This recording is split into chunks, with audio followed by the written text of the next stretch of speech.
Good morning students. మనం last క్లాస్లో second రోమన్లో సెకండ్ సమ్ దాకా కంప్లీట్ చేసుకున్నాం. థర్డ్ సమ్ చూడండి. థర్డ్ సమ్లో ఏమొచ్చాడో, find the value of y if the line joining the points 3, and 2, 7 is parallel to the line joining the points -1, 4 and 0, 6 అన్నాడు. Find the value of y అన్నాడు.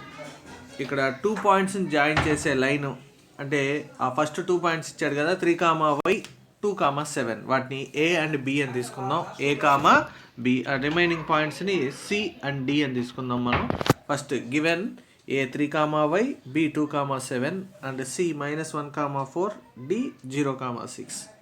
ఇక్కడ ఏమి ఇచ్చాడంటే లైన్ ప్యారలల్ అని ఇచ్చాడు. క్వశ్చన్లో మనకి ప్యారలల్ అని ఇచ్చాడు కాబట్టి given line AB is parallel to line CD. మన క్వశ్చన్లో ఇచ్చిన ఇన్ఫర్మేషన్ అంతవరకు. 2 లైన్స్ ప్యారలల్ అని ఇచ్చాడు. మనం ఆ కండిషన్ రాసేసుకొని వాల్యూ ఆఫ్ వై కనుక్కోమన్నాడు. ప్యారలల్ లైన్స్ అంటే మనకి స్లోప్లు ఈక్వల్ అనే కదా. 2 లైన్స్ ఆర్ ప్యారలల్ అంటే వాటి స్లోప్స్ ఈక్వల్ అని. So slope of AB that is 7 - y/ 2 - 3 equal to 6 - 4 ఇక్కడ c, d కదా ఇచ్చింది. 6 - 4 0 -1 +1 that is 7 - y/ -1 equal to 2/1. Cross multiplication చేస్తే 7 - y is equal to -2, y is equal to 7 + 2 that is 9, y equal to 9.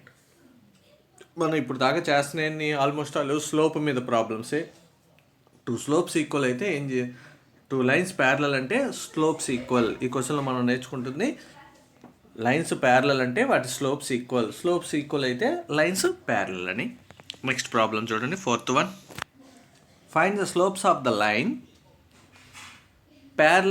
Parallel and perpendicular to the line passing through 6, 3 and -4, 5.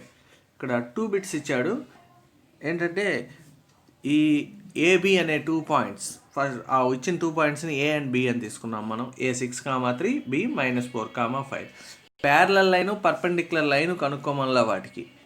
అంటే first line కనుక్కోవాలి, తర్వాత parallel line, తర్వాత perpendicular line యాక్చువల్గా. కానీ ఇక్కడ parallel line slope చాలు వాటికి. Parallel line slope line కనుక్కొని ఇక్కడ మనం లైన్ కనుక్కొని ప్యారలల్ లైన్ కనుక్కొని దాని స్లోప్ రాయొచ్చు.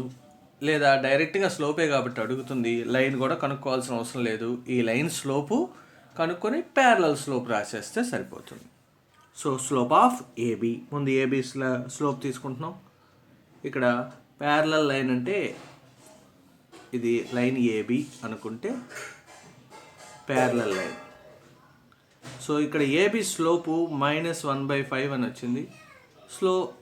దీని స్లోప్ కూడా -1/5 ఉంటుంది. Slope of AB is 5 - 3 -4 -6 that is 2/-10 equal to -1/5. Slope of parallel line of AB. Slope of parallel line of AB. AB లైన్కి ప్యారలల్గా ఉండే లైన్ యొక్క స్లోప్.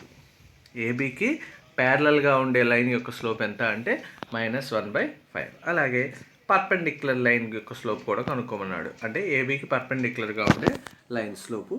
ఇలా డయాగ్రామ్ కూడా రాసుకోండి పక్కన. సపోజ్ ఏబి అనే లైన్ ఇదైతే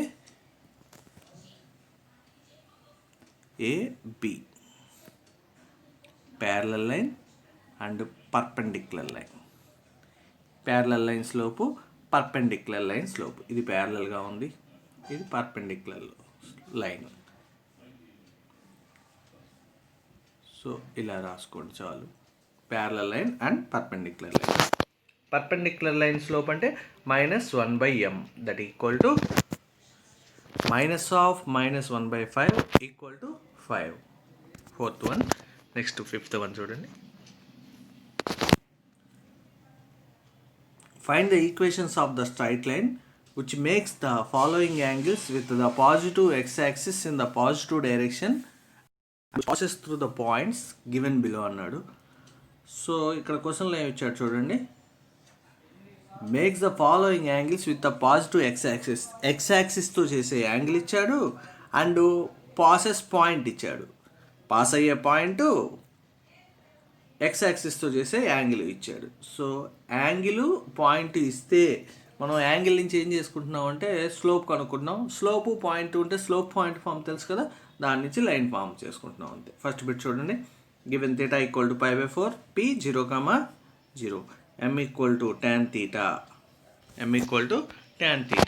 తెలుసు కదా మనకి. So that equal to tan π/4 equal to 1. ఇప్పుడు చూడండి, స్లోప్ 1 వచ్చింది, point 0, 0. So required equation is y - y1 equal to m into x - x1. y - 0 equal to 1 into x - 0, that is y equal to x అని వస్తుంది. x - y equal to 0. మన same మోడల్లో ఇప్పుడు ఈ 4 sums చేసిన same model. Second one చూడండి, θ equal to π/3 and point is 1/2. θ equal to π/3 means మనకి అక్కడ ట్రిగ్నామెట్రిక్ వాల్యూస్ తెలియాలి అంతే. ఇప్పుడు ఉన్న 4 బిట్స్ అంతే, tan π/4, tan π/3, tan 135 degrees, tan 150 degrees. ఈ 4 వాల్యూస్ తెలియటమే ఇక్కడ మిగతా సమ్ అంతా యాజ్ ఇట్ ఈజ్ అక్కడ అనుకుంటాం. పాయింట్ ఉంది, required equation is y - y1 equal to m into x - x. So ఇక్కడ tan π/3 ఎంత, tan 60√3. మనకు ఆల్రెడీ ట్రిగ్నామెట్రిక్ వాల్యూస్ తెలిసే ఉంటాయి, లేదా మనకి 1 yearలో ట్రిగ్నామెట్రీ వస్తుంది కాబట్టి అప్పుడు అన్నీ మనకి బై హార్ట్ అవుతాయి. ఆ లోపల ఈ వాల్యూస్ వరకు గుర్తుపెట్టుకోండి. tan 60 is √3. Required equation is y - y1 equal to m into x - x1. y - 2 equal to √3 into x - 1. √3తో multiply చేసాం. y - 2 equal to √3x - √3. ఇటు లెఫ్ట్ సైడ్ కూడా రైట్ సైడ్ తీసుకుంటే √3x - y plus 2 - √3 equal to 0. మనం last form ఎలా రాద్దాం అంటే ax + by + c equal to 0 కింద రాసుకుందాం. θ 135 degrees. So ఇక్కడ θ 135 degrees అంటే tan θ, tan 135, 145, 180 మైనస్ θ అంటే సెకండ్ క్వాడ్రంట్లో tan నెగిటివ్. సెకండ్ క్వాడ్రంట్లో tan నెగిటివ్. సో ఈ వాల్యూస్ పోయినంటే మనకి మొత్తం సమ్ అంతా మిస్టేక్ అయిపోతుంది. ఫస్ట్ క్వాడ్రంట్లో ఆల్ ఆర్ పాజిటివ్. సెకండ్ క్వాడ్రంట్లో సైన్ అండ్ దాని రెసిప్రోకల్ కొసికెంట్ ఈజ్ పాజిటివ్. థర్డ్ క్వాడ్రంట్లో tan is positive and cot is positive. Fourth క్వాడ్రంట్లో cos and secant. So 180 minus θ అంటే సెకండ్ క్వాడ్రంట్లో వస్తుంది. 180 మైనస్ θ సెకండ్ క్వాడ్రంట్ గుర్తుపెట్టుకోండి. 180 minus θ second quadrant, 180 plus θ third quadrant. 180 minus θ tan 180 minus θ, 180 వచ్చినా 360 వచ్చినా same అవే వస్తాయి. So tan 180 minus θ tan θ, cot 180 minus θ cot θ, cosecant 180 minus θ cosecant θ, ఏది ఉంటే అదే వస్తాయి. సింబల్స్ అనేది మాత్రం సెకండ్ క్వాడ్రంట్లో వచ్చినాయి కాబట్టి tan 180 మైనస్ θ మైనస్ tan θ వస్తుంది. tan θ కాదు కదా, tan 180 మైనస్ θ tan θ అని ముందు రాసుకొని తర్వాత 180 మైనస్ θ క్వాడ్రంట్ చూసుకుంటే minus tan θ, cot 180 minus θ minus cot θ, cosecant 180 minus θ cosecant θ. ఎందుకంటే ప్లస్ కదా, సైన్ సెకండ్ క్వాడ్రంట్లో కొసికెంట్ పాజిటివ్ కాబట్టి plus cosecant θ. Secant 180 minus θ minus secant θ. Sine 180 minus θ sine θ.